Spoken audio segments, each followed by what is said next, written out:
Hey everybody, and welcome to a brand new installment of Nintendo News Report for Thursday, August 6th, 2015. I'm your host, Alexander Kalafi, and today I am joined by Donald Terrio. Hello, everybody. And a special guest from Nintendo News Report, Scott Thompson. That's actually really good. Hi, everybody. Can I just say that I think we should all start wearing collared shirts, because I think Donald's bringing a lot of class to this thing that Alex, you and I are just like lacking. Dark shirts, like t-shirts, we're messed up here. At least I have a V-neck. That gives me second place. No, that disqualifies you. Although it's a V-neck that I don't think I've washed in a couple days.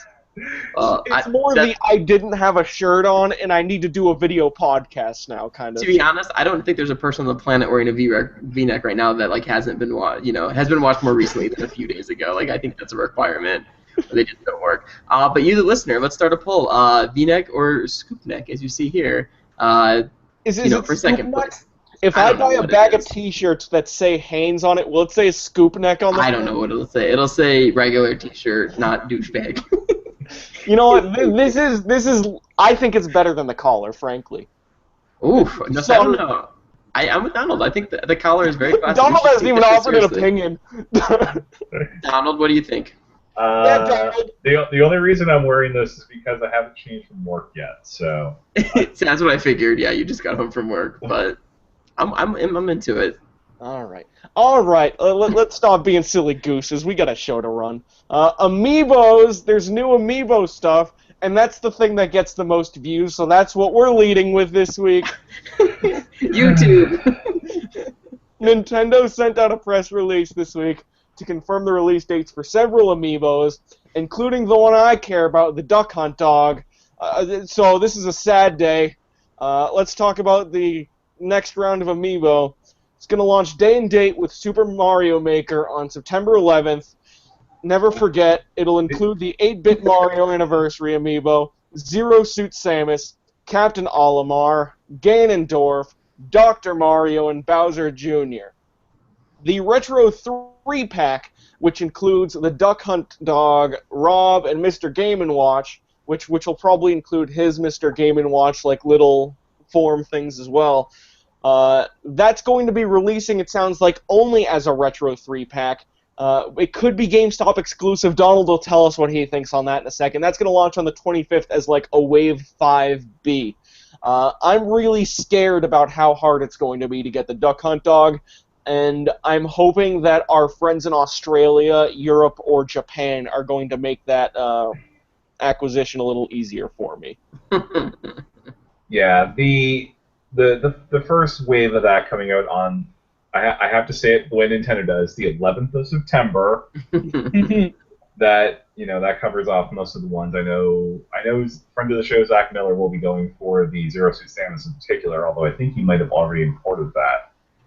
But from what we know of the 3-pack right now, it seems to be GameStop and EB Games in Canada are the only ones confirmed to be taking pre-orders for it, and that will be Saturday morning, 9 a.m. at GameStop and whatever time your local store opens in Canada.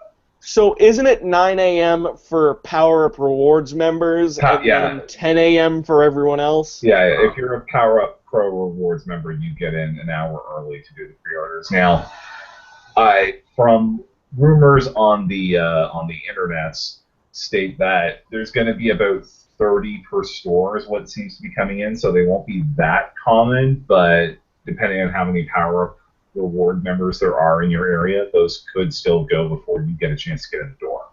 Yeah. It's fantastic, because what Amiibo needed was like another hurdle to getting them, like to pre-ordering them nonetheless. Like now you have to be a secret club member basically to get them.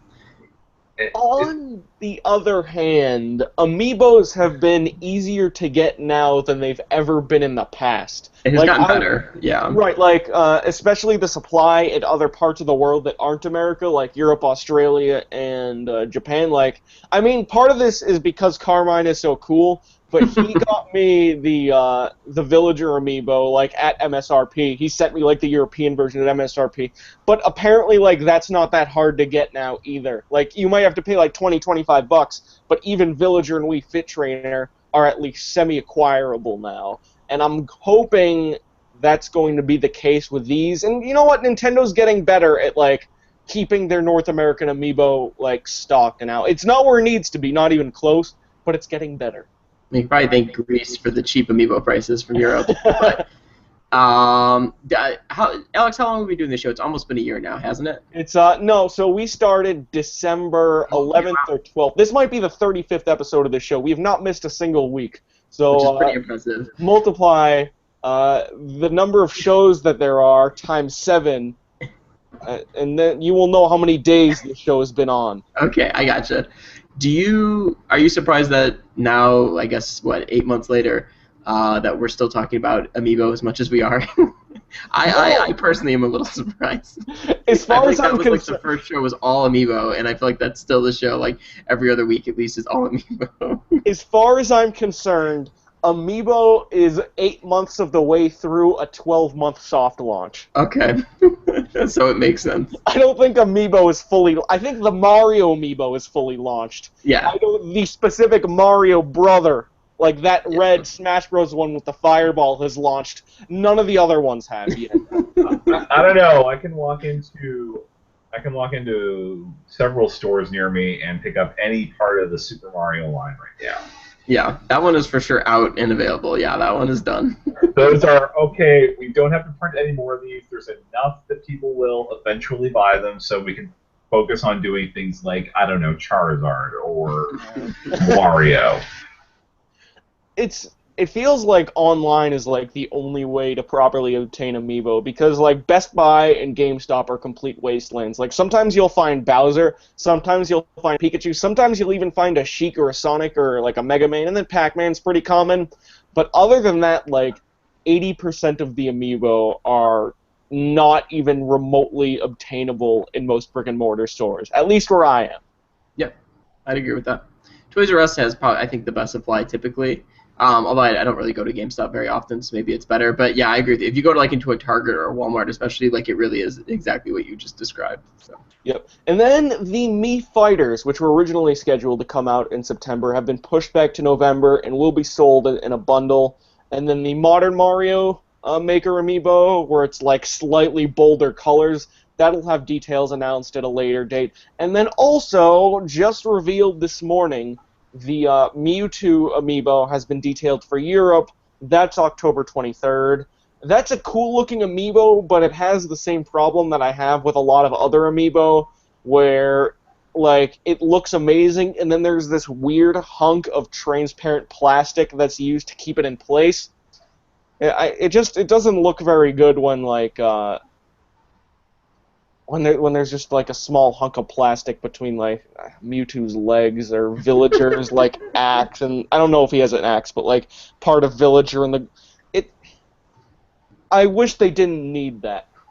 Mm. Well, it could be worse. It could be yellow like the Link one. Yeah. yeah.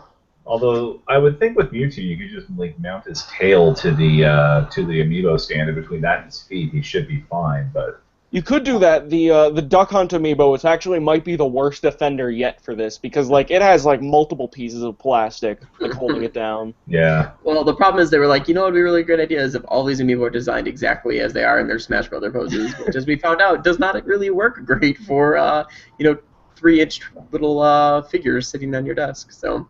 The thing is, like, out of all of the default character poses in that entire game, Duck Hunt's is the best. Like the it really is. The pose of like the dog and the bird, like just going "fuck yeah, homie" to each other. That's pretty nice. We put aside our differences and we're friends forever now. Yay! You know what? I'm willing to pay $50 for a Nintendo piece of plastic that features a dog. Yeah. I'm actually I've worked out a plan with my roommate, and we're going to try to rope a third person into this, so that basically we're going to split the 3-pack. I'll take the Duck Hunt dog, and then the other two will divvy up Rob and Mr. Game and watch among themselves. I don't care. I just want Duck Hunt and Yarn Yoshi, and I'm done with this. Yeah. Oh wait, we need to write this down. We need to write down this date and this time and what this exact quote Donald just said, because I have a feeling in like 3 months' time he will already have broken this. Those are the Donald done with Amiibo on I will point August. out I do have the Chibi Robo package pre-order, but that's because I got it basically for 3DS retail. Yeah. Okay, we'll see. Let's remember this, everybody. I mean, it's not that hard to not own like 20 amiibo. Like I have 4 right now. I got Mac, Charizard, Villager, and Pikachu, which I'm happy with. I want the Duck Hunt. I want the blue Yarn Yoshi definitely, and the green like if it happens to fall like around me. I want one of the Mario ones if it's convenient, and I want the Mewtwo one. Oh yeah, and then the KK Slider one. I think like there's about 10 amiibo total that I plan on having in my collection of the previously announced ones, which isn't that much, Scott.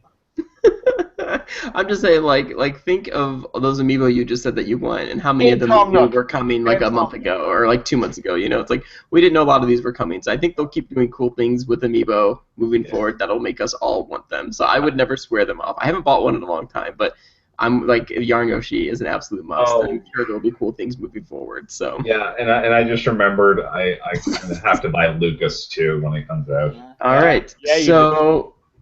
I Donald think- swore off Amiibo at 9:18 my time, and he broke that at 9:21. That is pretty good. That's a step forward. I think the so let's be real here.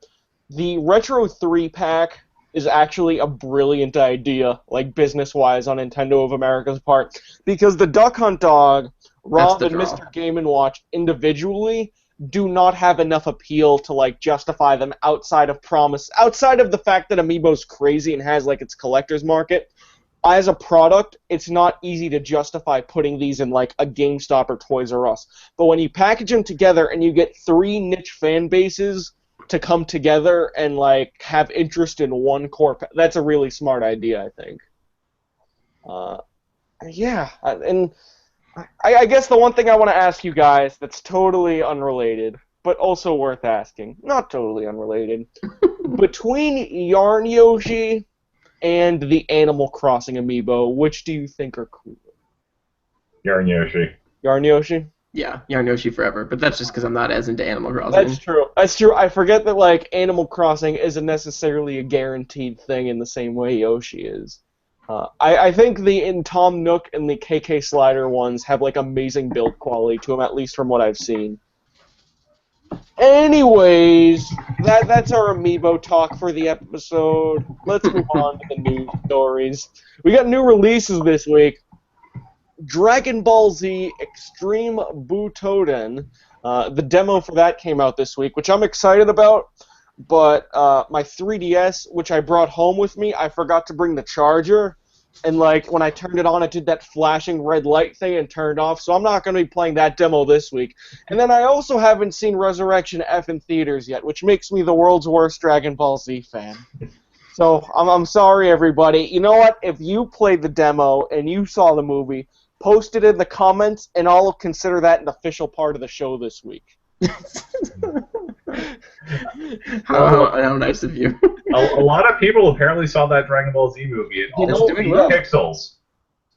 Yes. So that movie, I think it's been making like $1 or $2 million a day, which doesn't sound like that crazy, like compared to blockbuster movies. But that movie was made on about $5 million, and I think it's already made back its money like 10 times, and at least like 5 or 6 times in the West alone.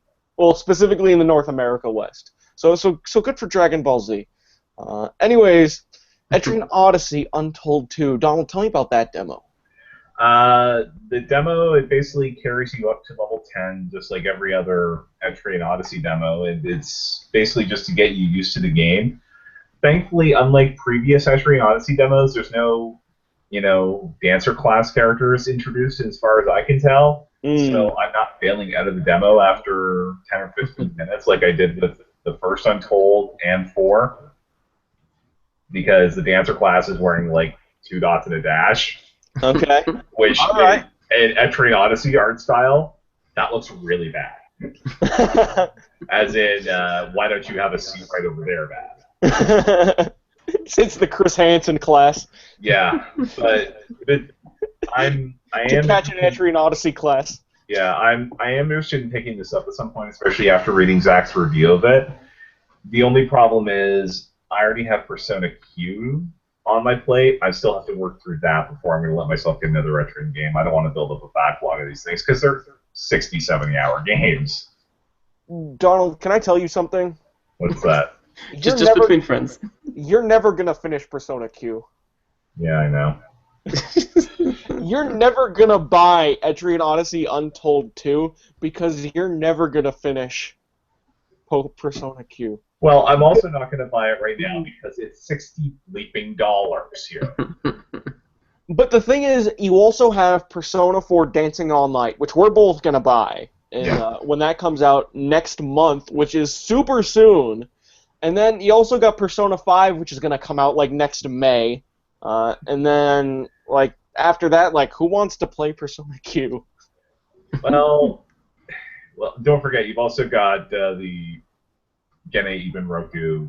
Hashtag Fire Emblem. Yeah, that's going to come out somewhere in there too. So, yeah. So although Q is enough of a change, and it is fun kind of playing with 3 and 4 as sort of a dream team that's going to probably keep me hooked at some point. I just basically need to get it on sale so I can get it digitally, and then I don't have an excuse of I don't have the card in my 3DS right now. The excuse is, I have 30 other digital 3DS games that I haven't beaten yet.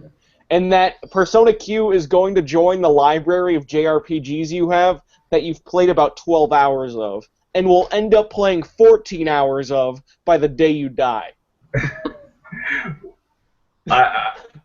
We'll see. I don't know how I don't know if there's a game drought of the first year of the NX that could bear out, but yeah, good one. that and I seem to be one reviewing a lot of the RPGs that don't involve 3/4 naked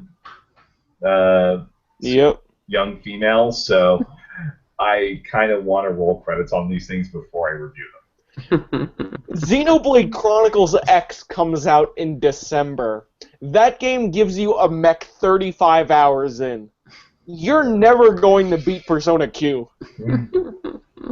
Speaking of Xenoblade, that's the other new release this week. Xenoblade Chronicles on the Wii has been put up as a Wii download today on the European and Australian eShops. Or is it just the Okay, so today. And that gives you a €9 or pound or whatever, or Australian 13 American dollars discount on Xenoblade Chronicles X when that comes out on the eShop. Yeah, you have to buy that within 2 weeks of the game coming out, so 2 weeks from yesterday. Right. To qualify for that discount. Okay, and then the other thing about Xenoblade is that upon the game's December 4th release, there will be 2 limited edition bundles. There's a game-only one that includes a steelbook, 2 posters, which is a world map, and cover art, and an art book will be available. And then if you'd be jumping in new and you didn't have a console beforehand, that is the console bundle and pretty much includes the world map, poster, and the art book. I'm guessing there's no steelbook because I'm guessing the game is included on the console. Or a code for it would be, because that's going to be a pretty hefty download. We did hear from Nintendo of America that they are bringing some sort of limited edition for this. They tweeted it out yesterday afternoon and said more details would be forthcoming. I kind of expected it today, but I also expected a Nintendo Direct today, so I'm clearly not. No, Nintendo Direct is happening this week. A Nintendo Direct might happen next week, but I think they want to get out of the way of Gamescom probably as much as possible, especially since Microsoft's console or Microsoft's press conference plus their release of Rare Replay is probably taking a lot of the attention this week for prospective console buyers. So I'm guessing Nintendo will want an open week for themselves, and the post-conference week is probably the ideal time for that, in my opinion. I mean, I guess now I have a little bit of hindsight. You didn't when you initially made that initial prediction, but I think next week is my Nintendo Direct prediction. And can you guys back me up on this? I don't like dead air. Yeah, no, you're probably right. I would imagine I mean, you're right. That makes sense. Most game companies have sort of figuratively blown their load during this week. So next week's a good And time to do it literally. because yeah, and literally it's Germany because news will be slow. So I'm with you there. Does Xenoblade coming to the Virtual Console kind of like just kill the new 3DS? Like, is that dead now? Is the new No, 3DS dead? I mean, 90% of most games, and Nintendo's always the exception, but this isn't really as much of an evergreen title. Most video games in general sell 90% of what they're going to sell, barring sales, like within the first 8 to 12 weeks, I think it is. Mm-hmm. And Xenoblade has definitely crossed that period where most of the people are going to buy that game at full price. Yeah. Like, Best Buy's already, like, got the game on sale for, like, relatively cheap, or at least they got it on like the buy one get one 50% off 3DS sale. We're getting to the time. It's a decent statute of limitations right now, I think. Yeah, and in the download PR today, Nintendo had a note that they're going to be releasing hardcore games on the Virtual Console every week in August. So, like this week, it was Golden Sun, The Lost Age, and an Onimusha strategy game. Given that they are now rebadging Wii games as Virtual Console games, it is entirely possible we see Xenoblade sometime this month. I wouldn't guarantee it because they may see it as taking sales away from Xenoblade 3D that could still come up. But honestly, Xenoblade would have top 10 in its debut month, which for a new 3DS only game is really good. And they may see things like Binding of Isaac, as broken as it is, and the other Unity stuff as the key games to sell a new 3DS at this point. Although, really, most of the stuff that they'd be bringing from Unity is probably already available on other systems anyway. And now, Donald, if I remember correctly, the general rule of thumb for Wii games coming out on Wii U is that if the game has compatibility with the classic controller, that can be played with the gamepad, right? Yeah, if it supports the classic controller, you can play it with just the gamepad. So Xenoblade would theoretically be playable with just the gamepad. I wouldn't even hook up a sensor bar or anything. Right. It is the European version is playable. The thing is, so far of the 4 games that have come out as Wii games on the Wii U in North America, none of them have that support. But Europe has Sin and Punishment, Star Successor, Pandora's Tower, and Xenoblade now that all can do that.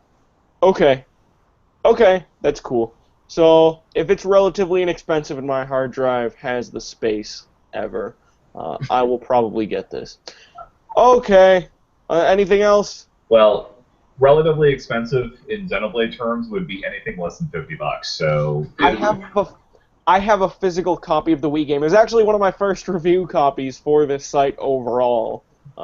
So, like, if I could get the game for $10 during some sale down the line, that is probably when I would jump at this. Because I want to replay the game, and I don't want to play the new 3DS version because of how it looks.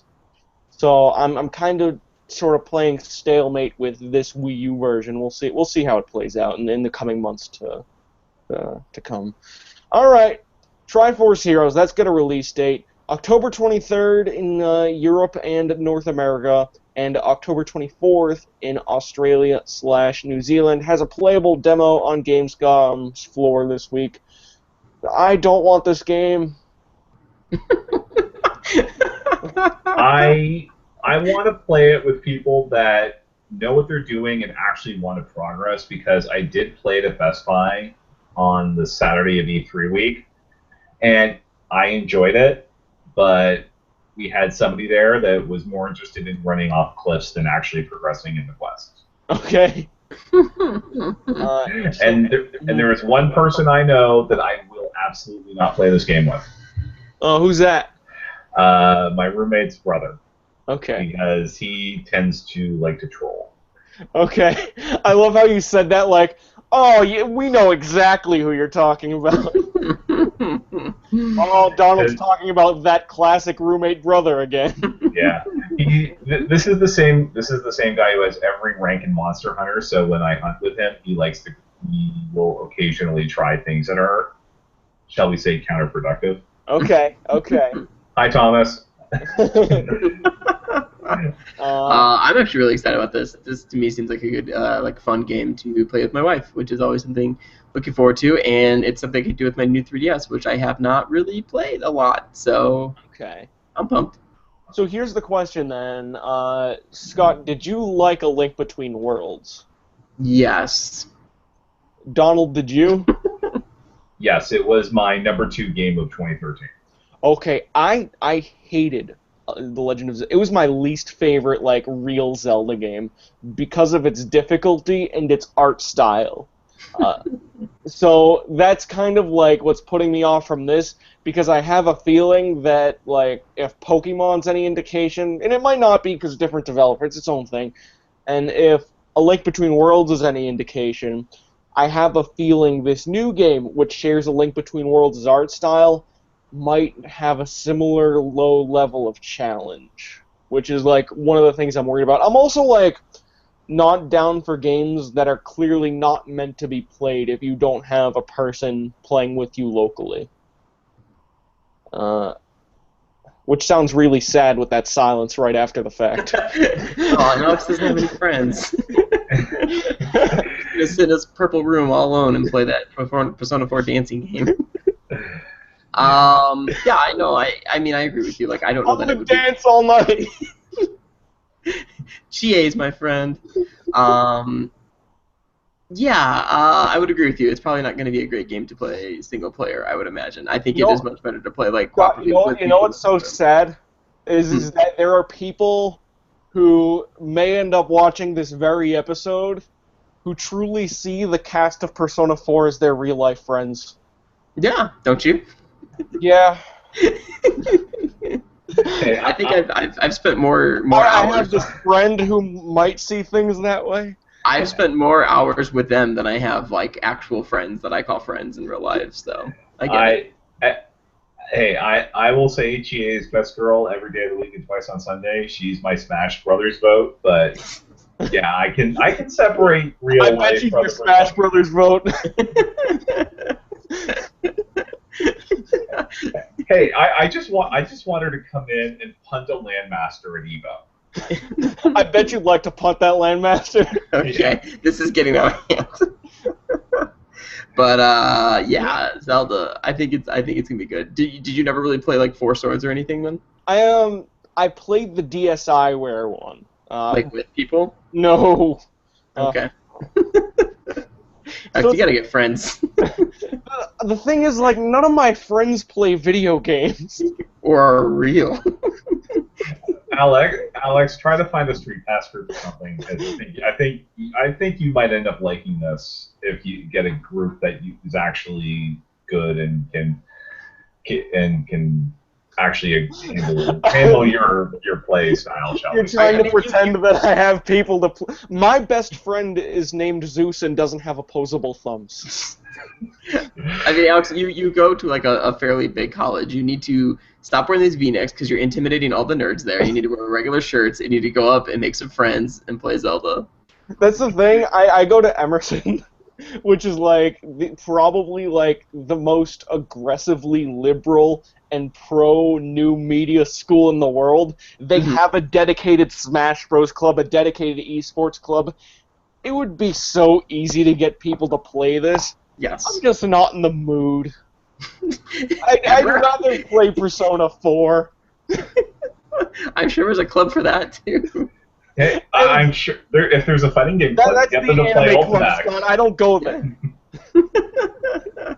I do go there, actually. I go there every week. All right. This is. You know what? I would say we should move on, but the view count on this video is higher than it was at any point in the rest of the episode. So let's talk about my real personal life. That's what My best friend's a dog, and I'm wearing a 2-day-old V-neck. Let's go, everybody. Speaking of things that are dysfunctional. This other than this show. I thought I actually thought we were going to move on. Never mind. Yeah, no, we absolutely are. Let's move on with Nintendo News Disaster. Okay, Mighty Number 9. Speaking of disasters, that got delayed during Gamescom. Which, you know what sucks about this? They said like 3 days ago, no, it's still totally planned for September. By the way, it's coming out maybe Q1 2016. Maybe. My ETA from Amazon is January 2nd of 2017.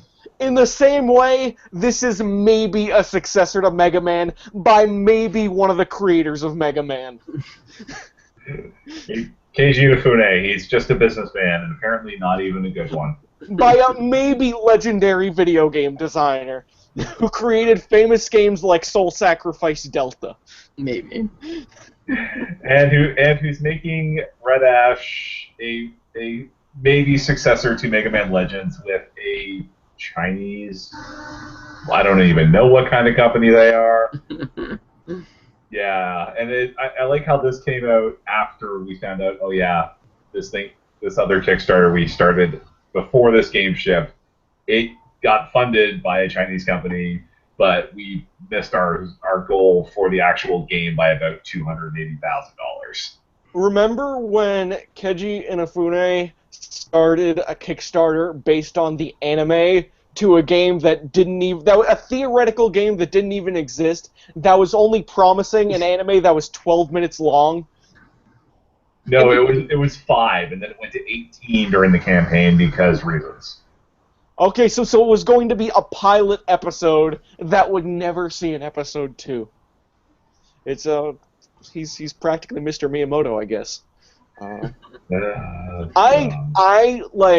I was excited about the idea of this game when it was initially announced, and there was a great PAX East panel, and everyone got, or PAX Prime, and everyone got these cool T-shirts with their own personalized number, and then there was all this promise and all this artwork, and then people thought he was kind of the creator of Mega Man, so that might have worked out, and then it came out that he's not remotely the creator of Mega Man, and that he doesn't have that much of a lineup under his belt other than Mega Man Legends. And then it's not even like Mega Man really, and then not even the people who backed it even want it anymore. I bet if there was a survey taken right now of people who backed Mighty Number 9 who want their money back, 60%. I bet they would get a 60% return of people who want their money back. Well, less than half the people who backed it had responded to the backer survey as of the time the game got delayed. So it wasn't even worth their time to click a fill in the bubble. Yeah, pretty much. Remember those comics that came out that were so sweet of how Mega Man was dead and he was passing the torch to is his name Beck from Mighty Number 9, and he was going to be the next great successor to the Mega Man style family, and then it turns out he sucks. This is gonna be the best game of all time, and I'm gonna eat my words next January. No, it won't. Yeah, there's going to be more Azure Striker Gunvolt games probably than there's probably going to be 2 Azure Striker Gunvolts by the time Mighty Number 9 comes out, and that wasn't even presented as a Kickstarter. That was just a 3DS download game. The post, by the way, that was announcing the delay cited bug fixing, including issues pertaining to the game's online features, which, by the way, made total sense. I think that's just do you guys have anything to say about the bug status in Mighty Number 9? All right, let's talk about The Walking Dead. I like The Walking Dead.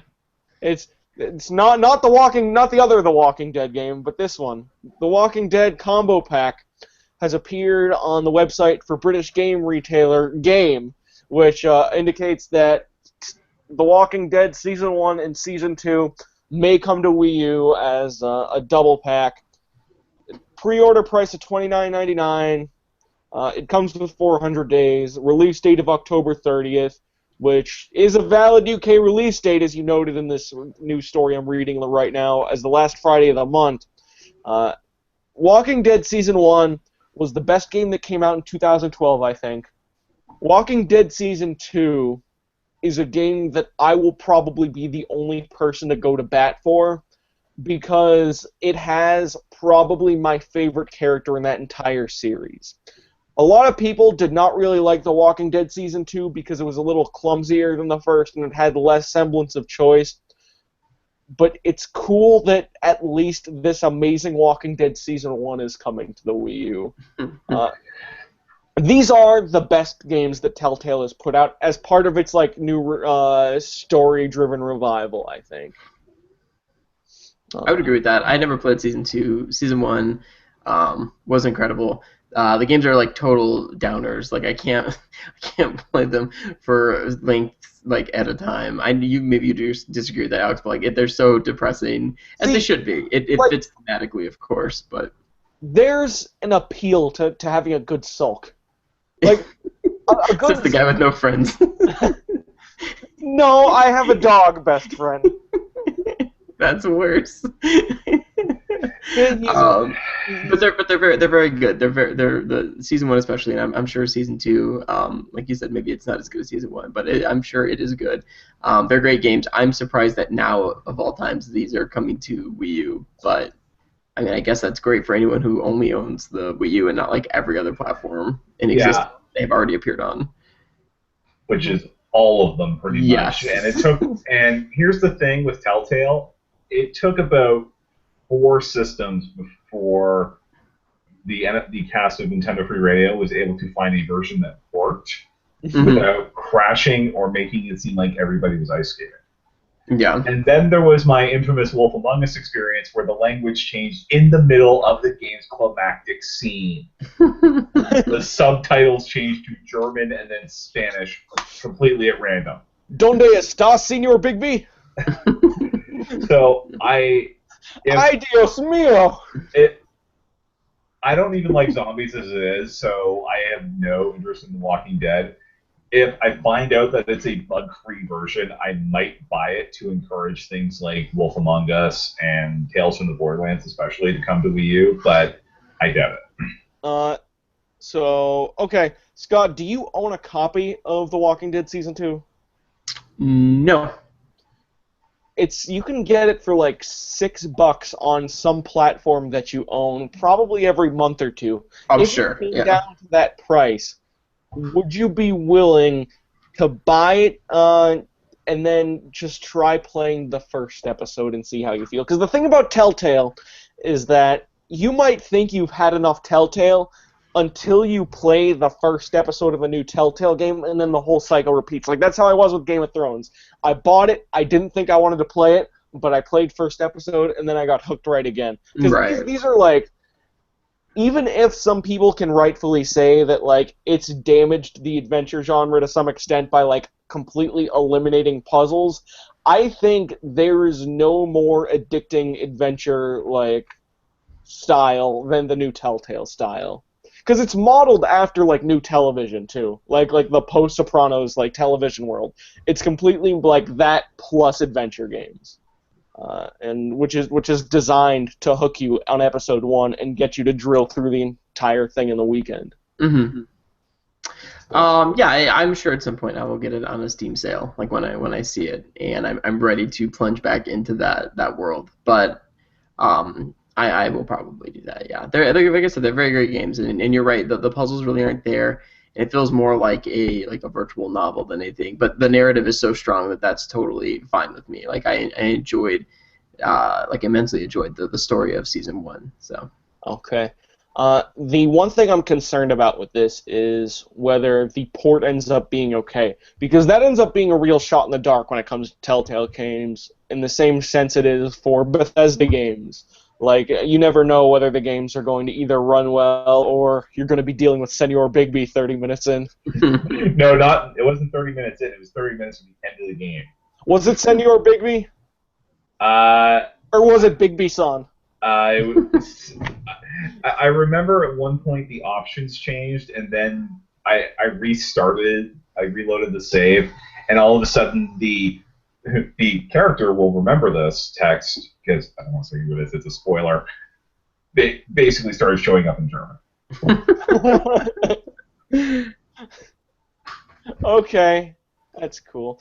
So The Walking Dead, if the port ends up being good, and you can get both of those games for $30, that's like 20 hours for $30. And if you don't have another option, that's a real good deal. I sincerely recommend the package. That's Nintendo News Report for this week. Thank you very much for watching. Scott can be found on Twitter at OKSoda. That is OK in the word soda. Thank you for joining us, by the way, Scott. We hope to have you back again sometime. Yeah, that'd be great. And also, I sincerely recommend the package. I think is a great sentence that should be said about a lot of things. Yeah. Mostly penis related. So. Phrasing. Hey, Chie, I bet Donald has a package you'd like to recommend to you. I will say this. Although I did max Chia's social link, I explicitly kept her I bet she maxed your social link too. I kept her as a friend because I didn't want things like this to happen. So you. I don't want to use the term friend zone. That's the show for this week. Donald Terrio can be found on Twitter at Donald Mick. That is at DONALDMICK. You can also hear him on Nintendo Free Radio. That's on Twitter at NFR Podcast. I'm on Twitter at CULAFIA. That is Kulafia. We'll see you next week on Thursday, probably, at 9:30 or 10, probably. You know what I just realized? Yeah. If Donald ever became like a famous comedian and someone made a fake Twitter account based on him and just posted really terrible jokes like Will Ferrell parody accounts and things like that, his name that people would use would actually just be Monald Dick, which I think is a really cool name because they would just reverse the two main letters, which like they do for all the Will Ferrell ones. So Monald Dick, I think that's great. All right, so thank you for joining me, Scott Thompson, Monald Dick. That's a show. See you next Thursday. Good night, everybody.